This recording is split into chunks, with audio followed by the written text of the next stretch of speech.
On this edition of FedGov Today with Francis Rose, sponsored by Maximus, don't miss the real point of changing defense buying. Most of the things we're building for military capability are purposefully being built to overmatch something else. And when that something else gets better too, we need to be flexibly able to address that. Former Assistant Secretary of the Navy Nick Girton on FedGov Today in just a moment. Uniting program strategy, advanced technology, process, and execution for a more efficient government. That's Maximus. Every program, every service, every time. That's innovation forward. Learn more at maximus.com/federal. Defense Department service members, civilians, and contractors have new guidance on using a modular open systems approach to acquisition. The department says the new guidance is a must-use, not a can-use. Nick Girton's founder of Girton Transformation Associates. He's former Assistant Secretary of the Navy for Research, Development, and Acquisition. Nick, welcome. It's great to have you on the program. It was great to see you at Sea Air Space a couple of weeks back. What do you see in this document that is new to modular open systems or new to the users, the people who will be responsible for implementing it? Welcome, Nick. Oh, thank you very much, Francis. I really appreciate the opportunity to chat with you, especially really one of my favorite topics. I'm going to claim a little bit of credit for this, and it may be a way you might not expect. When I was in my last job, which was an amazing gig, Assistant Secretary of the Navy, and had an opportunity to get more involved in the leadership of things like modular and open, as well as ship construction. Let's face it, the ship construction budget and focus for the Navy in that position kind of dominates almost everything else. But the Navy buys a lot of other things, especially things for ships and missiles and airplanes and things for the Marine Corps. But I wanted to make sure that one of my most favorite topics of getting the government a more effective approach for building these complicated systems by carving them up into chunks and letting them be more artfully drawn together, modular and open. So I wanted to leave my mark on the organization a little bit. And I did that in a couple ways. One was to establish a new position, the Deputy Assistant Secretary for Mission Systems. And that would be the guy who would be focused on how do we architect, both from a business perspective as well as a technical perspective, how we put those systems together. Jim Day is a great professional, and he's well supported by a variety of different program executive offices that are also having that shared vision. How do we do this business better, more effectively, with more modern tools and approaches? One of the other things I did was I brought in a colleague that had a lot of the same professional experiences I had, and I had a high degree of synergy with Jake Glassman. I asked him to come up to kind of the headshed, if you will, to be my senior technical advisor, because what I found early in my time in that job is that I was becoming the kind of technical expert or the subject matter expert in an area where I needed to stay at a higher level. I could not get involved in which technical standard was being used for which kind of product or service. That had to flow down. I had to keep my attention up at the whole naval portfolio. So I asked Jake to come in and help kind of be someone who would help advocate for these practices that I know work well, because I've seen it work in a lot of different products. So I asked Jake to put together a guidebook, and you could do some Google search on this baby, I think. But the Naval Modular Open Systems Approach Guidebook, which we published right before I left that office, so that would be like the Friday before the inauguration day. And go figure, a month and a half later, here comes this thing from DOD as one of those. We're not going to let the service get ahead. One of the services get ahead of us on this one. So they came out. Clearly, it's a lot of material here. Right? It's something they've been working on for a while, but we got ours out first, and that might have put a little pressure on them to also publish something as quickly as they could. When I saw this thing come out, I was, imitation is the sincerest form of flattery. Now, I will have to say that there's a lot of good things in this guidebook. I think that they've really leaned into the making these things a required aspect of how we go about this business of building these highly complicated and highly interactive cyber physical systems. So I just wanted to get that one in to say that we got there first, but we're happy to share the spotlight. I think the most significant thing that I saw in it, given my limited knowledge compared to your intimate knowledge of how this approach works and its implications for the department, the most significant thing to me was what I alluded to in the introduction, Nick. And I'll quote from this document: "This guidebook describes statute and DoD policy that now impose requirements to use modular open systems approach." That sounds like a very explicit, very deliberate rule, and I used the word guidance maybe inappropriately earlier in this conversation. Am I on the right track there? Well, it is a little bit of a mix. You could just go on, read just a little bit further into that. This guidebook, so it's a guidebook, not a must book, provides best practices as opposed to required steps. So there's a little bit of having your cake and eating it too here in terms of impose requirements and provide guidance. The thing though that it does say is that it pulls together the statute as well as DoD policy. So there is actually, law that comes from previous National Defense Authorization Acts on the application of modularity and open architectures and open systems for military capability. And this guidebook helps pull those things together, as well as kind of cements in a little bit more tightly that it's you start from here. You don't prove that you need to go to modular open. You start with that as a premise, and then you go about the process of figuring out how to make it happen as opposed to how to avoid it. So from that standpoint, I'm very excited about it. It lists the pillars of modular open systems approaches: establishing enabling environment, employ a modular design, designate modular interfaces, leverage consensus-based open standards, certify conformance. Are these, well, maybe you kind of answered this question already, are these now the best practices for acquisition as a whole and not just for the open systems approach? Well, there's lots of reasons to say that you ought to be able to apply these to even the physical side of how we build things, like, for instance, worship. If we build the physical modularity, especially for, say, how we bring in the networks and the computers and the displays and all those sort of things, that you just accept up front that those things are going to change over the life cycle of, say, the ship or the airplane or the submarine for that matter.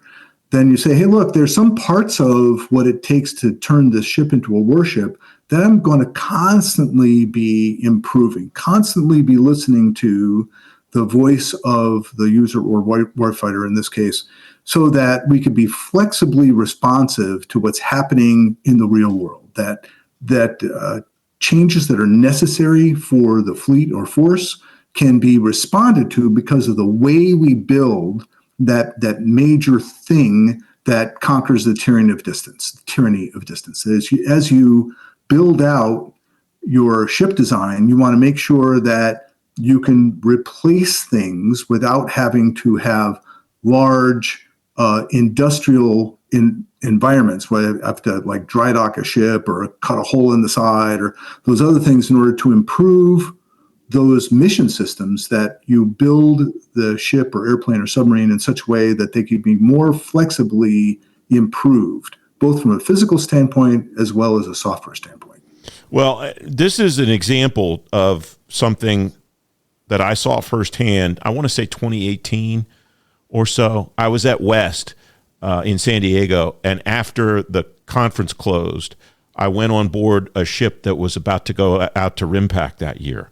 And we're getting this was a brand new ship, and remember, this is 2018, and it was a beautiful ship, and the public affairs officer that took us around knew the place in and out. It was really impressive. And as we're standing on the bridge, there was a screen there that went into screensaver mode, and the Windows XP screen started to come across the graphic as the screensaver. And I thought, yeah, that doesn't surprise me one bit, because that was the requirement that was written into the ship, the requirements for building the ship, 8-10 years ago, probably, between when the requirements were written and the thing actually got ready to deploy. And it strikes me this is what you're saying would address that exact kind of problem. Is that a fair read on my part? It absolutely is, in that the requirement for the ship is to change over time. That has to be a part of the way we conceptualize, the way we build out these military capabilities.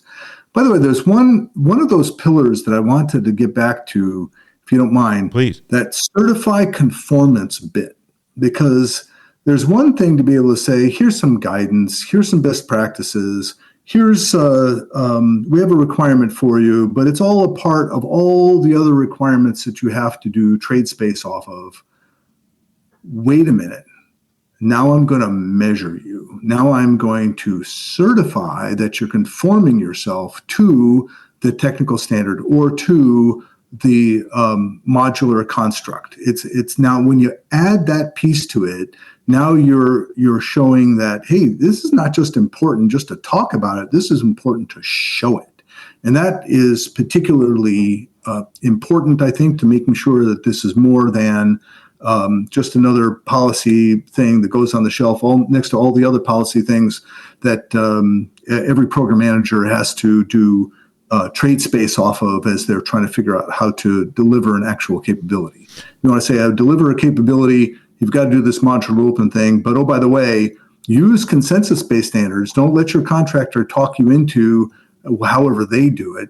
Leverage consensus-based open standards where multiple companies have been a part of how that standard gets developed, and then have a tooling approach to make sure that you're not just showing a bunch of PowerPoint slides, but you can prove it, that you've got that open standard, that you've got that ability to replace things at a modular level, and it's something that you're doing as a part of your upfront design decisions and your back-end test and evaluation to make sure you can actually pull it off. Is that certification what's going to keep programs eventually, when this is implemented effectively, on target and time-wise and budget-wise, Nick? Well, I think one of the things that we also have to struggle with when we look at this is say, hey, look, if I've built my ship, submarine, airplane, or any one of the mission systems that go into it, using these modular and open systems approaches, then I don't have to squeeze everything into the initial deployment. That first time I have this airplane fly, or that first time the ship sails away from the pier, I can make smart choices about what's ready. Instead of saying, I have to have it all when I say it's done, now I can say, hey, there's some things I can build in later. I can add as a part of my modular approach. And what that does then is say, hey, when I've got a collection of good enoughs, I can call myself at a finish line, knowing that software is never done, that these modular capabilities are always going to improve. And so you're now a little bit more in control over when you say you've finished initial design. When you have an initial operational capability, you don't have to have every single thing tucked inside it, and you could more artfully position yourself for future success. How do you balance the case that you're making for improving modularity with the potential for requirements creep, like we see, unfortunately, in so many programs? I understand the distinction, but I could see where one might potentially lead to the other. The good might lead to the bad through nobody's malintent, just the nature of things. By having that's a great point. But by having that ability to say, hey, I can pull things out as well as put things in on a modular construct, then you could say, hey, well, wait a minute. I've got a new requirement, because no kidding, the world had a vote, right? My opponent potential opponent built something that is no kidding better than what I thought I needed. Now, when those things happen in times past, we said, oh, we're going to have to add this new requirement, and there's, now we've got to deal with a delay or an increase in cost. Instead, what you can say is, well, there's only so much room in the time and budget in order to create capability. If I've got a new requirement that supersedes what I thought I needed to do, I can pull out the thing that was initially thought to be good enough and add in the thing that now is going to be the difference between winning and losing. When you have that, okay, we'll call it requirements growth as opposed to creep, because, and the reason I say that is because the world gets a vote. All of these things we're building, well, maybe not all of them, but most of the things we're building for military capability are purposefully being built to overmatch something else. And when that something else gets better too, we need to be flexibly able to address that. And so when I worked on the Defense Innovation Board's software acquisition practices study, I was on the support team from the Carnegie Mellon Software Engineering Institute. That the principals of that board said, hey, look, we're just going to say it up front. Software is never done. And I realized that these military capabilities are more than software, right? There's a missile doesn't fly on software. It flies on rockets and missiles and fins, and it has explosives in it, real physical stuff. But let's face it, it's all software controlled these days. Very few things don't have that in it. And if so long as we are kind of embracing the idea that MOSA is predicated on the ability to change over time, and software is something that's never done, that's constantly under the lens of needing to be different as a part of its value to the warfighter and subsequently to the nation, then we need to apply this logic to how we build these systems so that we can have that flexibility, so we can have that responsiveness when requirements do change. Well, Nick, I'm not just grateful for you to help me understand what is included in this document. I'm grateful to you for 12, 14 years ago for you reaching out to me when I was at Federal News Radio and saying, hey, you should pay attention to this, even though I didn't quite know what I was getting my attention called to. You did, and I'm grateful for you and your friendship over these years. Oh, it's been my genuine pleasure, and thank you for being a part of helping us tell this story. We've been a movement that's been built on people wanting to do the best thing possible. And every once in a while, we run into problems where we can't quite get there, but we need to keep moving, keep working on it, understanding what the tensions are so that we can address them. And overall, we're all focused on improving capability for the nation as a whole. And a lot of these practices that we've been working on behalf of the Defense Department are also very widely used in many commercial sectors as well. So we're getting better together. Thanks for joining me today, Nick. I really appreciate it. Thank you. You can find a link to the new guidance on modular open systems on today's show page at fedgovtoday.com. The new chief financial officer at the Department of Housing and Urban Development already knows his way around the agency. Irv Dennis is back in that job, and he'll be on FedGov Today TV this week. You can watch the show this Sunday morning at 10:30 on ABC7 in Washington and on the FedGov Today YouTube channel. If you missed the debut of the show, you can watch it on demand anytime at fedgovtoday.com and on YouTube. New generative AI tools are coming to agencies across government. You'll get some expert insight on how to secure them on the next FedGov Today podcast. Mark Core, former technical director at the National Security Agency and co-founder of SYNAC, will be here tomorrow. You can listen to every FedGov Today podcast anytime you want on Apple Podcasts, Spotify, or on demand at fedgovtoday.com. I'm Francis Rose. Talk to you tomorrow. Thanks very much for listening.